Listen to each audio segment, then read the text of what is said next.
The drought did not arrive suddenly.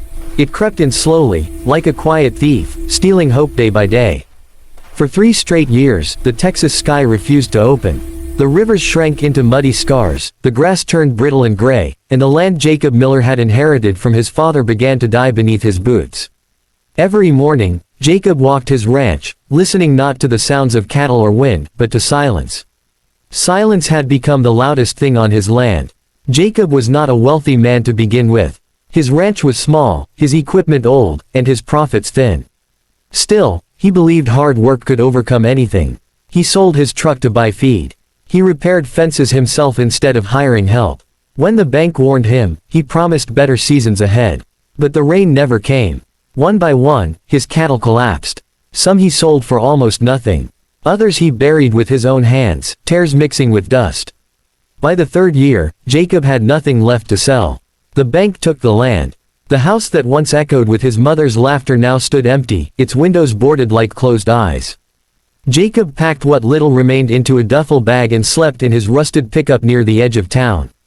Pride kept him from asking for help. Hunger taught him humility, but still he stayed quiet. The town of Dry Creek moved on without him. People nodded politely but avoided long conversations. Everyone was struggling, no one had room for another burden. Jacob spent his days doing odd jobs, fixing roofs, cleaning barns, mending broken tools, for a few dollars and a warm meal. At night, he stared at the stars, wondering how a man could work his entire life and still lose everything. One evening, after a long day hauling scrap metal, Jacob's truck sputtered near an old dirt road. The fuel gauge hovered just above empty. Cursing under his breath, he stepped out, scanning the land for help. That's when he noticed the farmhouse. It stood modest but well kept, surrounded by fields that, while dry, were still alive. A single light glowed from the porch, warm against the darkening sky. Jacob hesitated. He hadn't knocked on a stranger's door in years. But thirst and exhaustion pushed him forward. As he approached, the door opened before he could knock.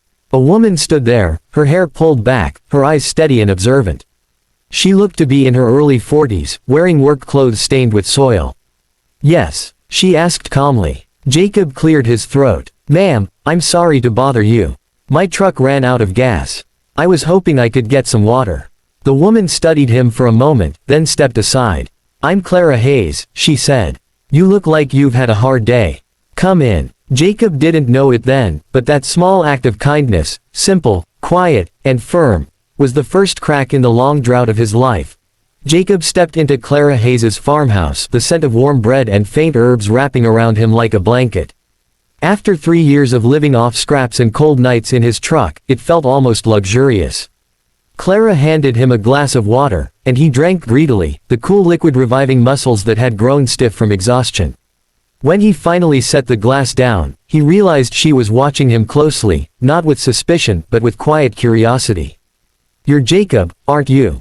she asked. He nodded, surprised that she knew his name.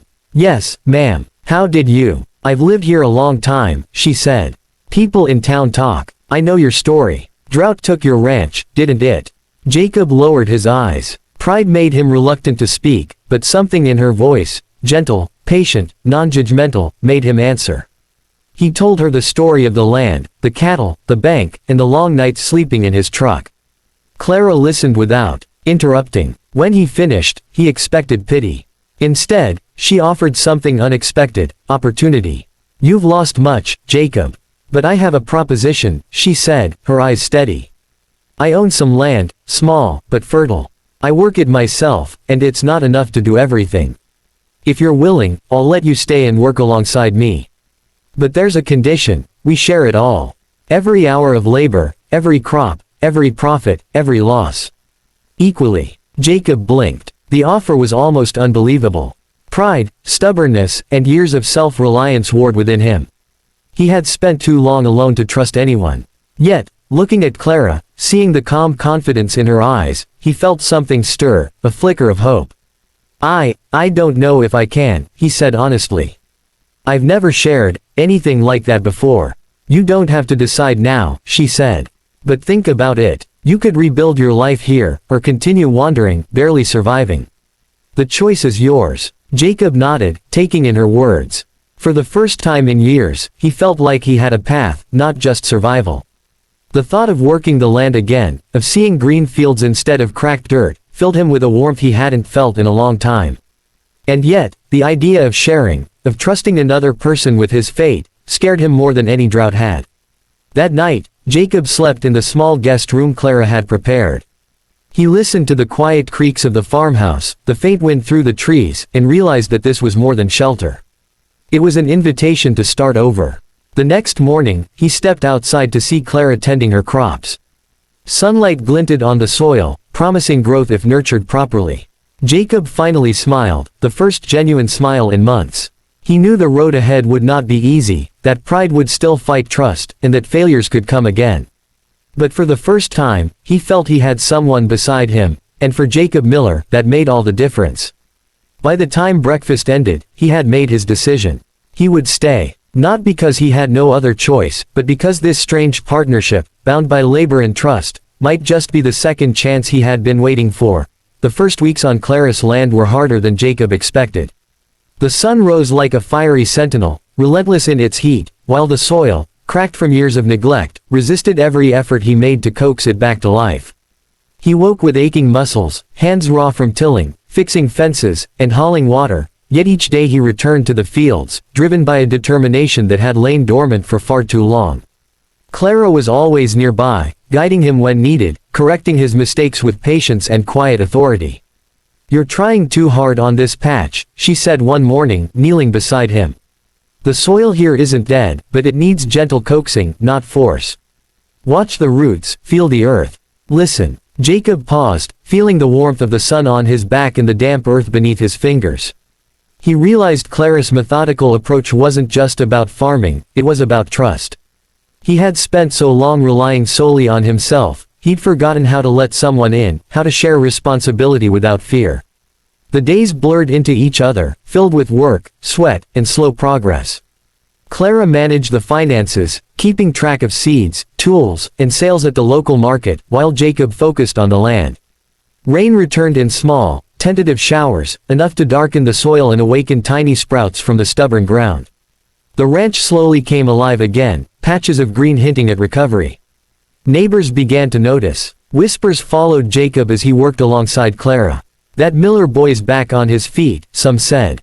"And he's not alone this time." Jacob ignored the gossip, but inside, a quiet pride began to replace the shame he had carried for years. He realized that the partnership with Clara was teaching him something more than farming. It was teaching him patience, humility, and resilience. At night, after the chores were done, they would sit on the porch, sipping water or tea, sometimes in silence, sometimes talking about trivial things, past memories, dreams, the little quirks of life. Slowly, Jacob noticed he looked forward to these moments. Clara had a way of listening without judgment, of making him feel seen after years of feeling invisible. One afternoon, a sudden storm swept over the fields. Lightning cracked the sky, and rain poured in torrents. Jacob and Clara rushed to secure tools and livestock. In that chaotic moment, Jacob realized he wasn't alone, not just in the physical sense, but in the emotional weight he had carried for years. Clara was there, steady, fearless, and willing to share both the work and the responsibility. By the end of the month, the first real signs of harvest appeared. Corn stalks lifted toward the sun, wheat bent under the weight of tiny grains, and the land looked alive once more. Jacob stood on the porch, watching the fields glow golden in the afternoon light. He turned to Clara, gratitude and something deeper filling his chest. "I didn't think I could trust anyone again," he admitted quietly. "Not after losing everything." Clara smiled, her hands resting on the railing. "Trust is built, Jacob. And you've been building it every day. Not just in the land, but in yourself." For the first time since the drought began, Jacob felt a sense of hope that was more than survival. He had not only regained his purpose, but he had found a companion who believed in partnership, shared struggle, and shared dreams. And in that shared life, the ranch was no longer just land. It was a promise of what could grow when two people faced hardship together. The harvest season arrived with a sense of triumph that felt almost unreal. After years of drought, the fields Clara and Jacob had worked tirelessly now stood tall and golden. Corn rustled in the wind, wheat swayed in heavy stalks, and the smell of fresh earth mixed with the faint sweetness of grain filled the air. Jacob walked among the rows, hands brushing over the plants, feeling a sense of pride he hadn't known in years. This land wasn't just surviving, it was thriving. And they had done it together. Clara emerged from the barn, carrying a basket of freshly picked vegetables. She smiled, the sunlight catching her hair, and Jacob realized how much he had come to rely on her. Not just for labor, but for guidance, friendship, and trust. He approached her, brushing dirt from his hands. "We did it," he said simply. Clara laughed softly, the sound like wind chimes in the breeze. "We shared it all," she reminded him. "Just like I said from the start. Every seed, every drop of sweat, every success and failure, shared." Jacob nodded, realizing the depth of her words. This partnership had saved more than the ranch, it had saved him. Pride had nearly kept him away at first, but trust and cooperation had restored something far more valuable than land: hope. News of the recovery spread through Dry Creek. Neighbors came by, curious to see the miracle farm, to witness the once barren land now brimming with life. Many had doubted that Jacob could rise again after losing everything, but seeing him and Clara working side by side silenced the skeptics. Offers for work and trade came their way, and for the first time, Jacob felt he could breathe without worry about the next disaster. At night, as the harvest continued, they sat on the porch with lanterns casting a warm glow, eating a simple meal of fresh vegetables and bread. Jacob looked at Clara, her face illuminated in soft light, and realized that what they had built was more than a farm. It was a life rooted in trust, shared effort, and mutual respect. "Clara," he began, hesitating slightly, "if I had walked away back when you first offered, I'd still be out there, struggling alone. I'd have nothing. You would have survived, maybe," she said gently, "but you wouldn't have lived. That's the difference. Living means sharing, trusting, and sometimes letting someone in." Jacob smiled, a deep, genuine smile that reached his eyes. He had learned that pride alone could not rebuild a life, but partnership could.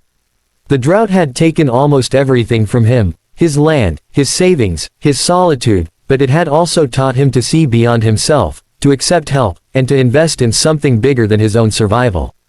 As the last wagon of harvest rolled into the barn, Jacob realized that the ranch had become more than just a source of income. It was a testament to resilience, to trust, and to the bond that had grown between him and Clara. Their labor had restored the land, but their shared hope had restored them. Jacob looked at Clara and said, with quiet certainty, "We really do share it all, don't we?" Clara smiled and took his hand. "Yes, Jacob. All of it, always." And in that moment, under the fading glow of the sunset, Jacob knew the drought had ended. Not just on the land, but in their lives. Together, they had found something far more valuable than harvest: a future, a family, and a home built on trust, hard work, and shared dreams.